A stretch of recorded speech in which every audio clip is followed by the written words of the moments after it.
অসমৰ পৰ্যটন মানচিত্ৰৰ পৰা হেৰাই যোৱাৰ উপক্ৰম হৈছে ঐতিহাসিক খৰাগুৰি চাপৰি। ব্ৰহ্মপুত্ৰৰ ভয়ংকৰ গৰাখহনীয়ে খৰাগুৰি চাপৰি ৫০০টা পৰিয়ালৰ বাবে নমাই আনিছে ঘোৰ অমানিশা। শিৱসাগৰ জিলাৰ জলসম্পদ বিভাগৰ একাংশ বিষয়া কৰ্মচাৰীৰ চূড়ান্ত দায়িত্বহীনতাৰ বাবে ব্ৰহ্মপুত্ৰৰ বুকুত নিঃশেষ হোৱাৰ পথত এতিয়া ঐতিহাসিক খৰাগুৰি চাপৰি। আনহাতে এই গৰাখহনীয়াৰ ফলত খৰাগুৰি চাপৰিত অৱস্থিত ঐতিহাসিক আজানপীৰ দৰগাহলৈ নমাই আনিছে তীব্ৰ সংকট। খৰাগুৰি চাপৰিৰ কেৱল ২৫০ মিটাৰ কৃষিভূমি খহনীয়াৰ কবলত পৰিলেই ঐতিহাসিক আজানপীৰ দৰগাহ ব্ৰহ্মপুত্ৰৰ বুকুত চিৰদিনৰ বাবে নিশ্চিহ্ন হৈ যাব। জলসম্পদ বিভাগটোৰ চূড়ান্ত দায়িত্বহীনতাৰ বিৰুদ্ধে শীঘ্ৰে স্থানীয় লোকে প্ৰতিবাদী কাৰ্যসূচী গ্ৰহণৰো হুংকাৰ দিছে। ঐতিহ্যমণ্ডিত আজানপীৰ দৰগাহৰ কাৰণে বৃহৎ ভাবুকিৰ সৃষ্টি হ'ব। ইয়াত ঐতিহ্যমণ্ডিত বিশ্বৰ বিভিন্ন পৰ্যটনথলী বুলি বিভিন্ন জেগাৰ পৰা ইয়ালৈ পৰ্যটকসকল আহে।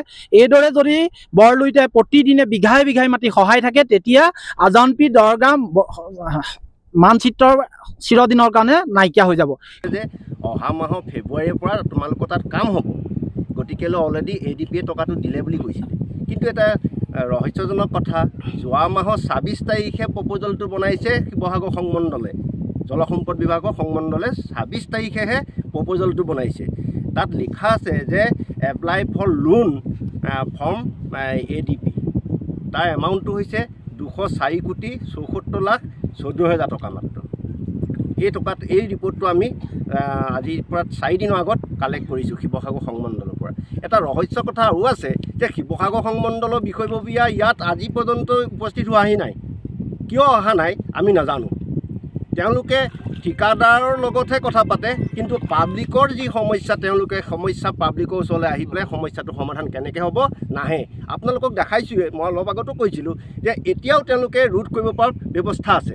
যিহেতু আমি সৰু হৈ থাকোঁতে দেখিছিলোঁ, আমাৰ যেতিয়া ইয়াৰ পৰা ৪০ কিলোমিটাৰ আগত ব্ৰহ্মপুত্ৰ আছিলে, তেতিয়া গছ, ডাঙৰ গছ, বাঁহ ইত্যাদিবিলাক দি কি কৰিছিলে, ৰোধ কৰিছিলে।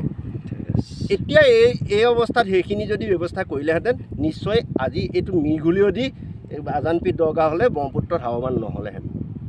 ৱাকিল আহমেদৰ সহযোগত শিৱসাগৰৰ পৰা ৰাতু কুমাৰ দাসৰ ৰিপৰ্ট, এনি ভাৰত 24।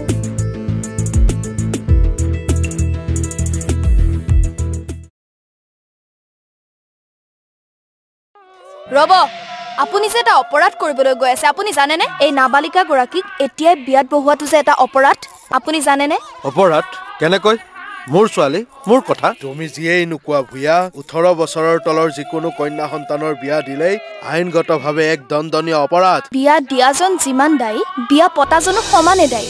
এতিয়া তাই পঢ়া শুনা কৰাৰ বয়স, খেলা ধূলা কৰাৰ বয়স। তাইক খেলিবলৈ দিয়ক, পঢ়িবলৈ দিয়ক, আৰু চাব এদিন আপুনি তাইক লৈ গৌৰৱ অনুভৱ কৰিব পাৰিব। এতিয়াই তাইক সংসাৰৰ বোজা দি তাইৰ ভৱিষ্যত জীৱনটো অন্ধকাৰ কৰাৰ অধিকাৰ তোমাৰ জানো আছে? মোৰ ভুল হৈ গ'ল মাজনী, মোক ক্ষমা কৰিবা। শিক্ষা ল'ৰা ছোৱালী উভয়ৰে প্ৰাপ্য আৰু অধিকাৰ। আপোনাৰ কন্যা সন্তানক তাইৰ এই প্ৰাপ্যৰ পৰা বঞ্চিত নকৰাব। বাল্য বিবাহ ভাৰতীয় আইনৰ দ্বাৰা বিহিত এক দণ্ডনীয় অপৰাধ। এনে অপৰাধ কৰি আপোনাৰ কন্যা সন্তানৰ ভৱিষ্যত অন্ধকাৰৰ মাজলৈ ঠেলি নিদিব।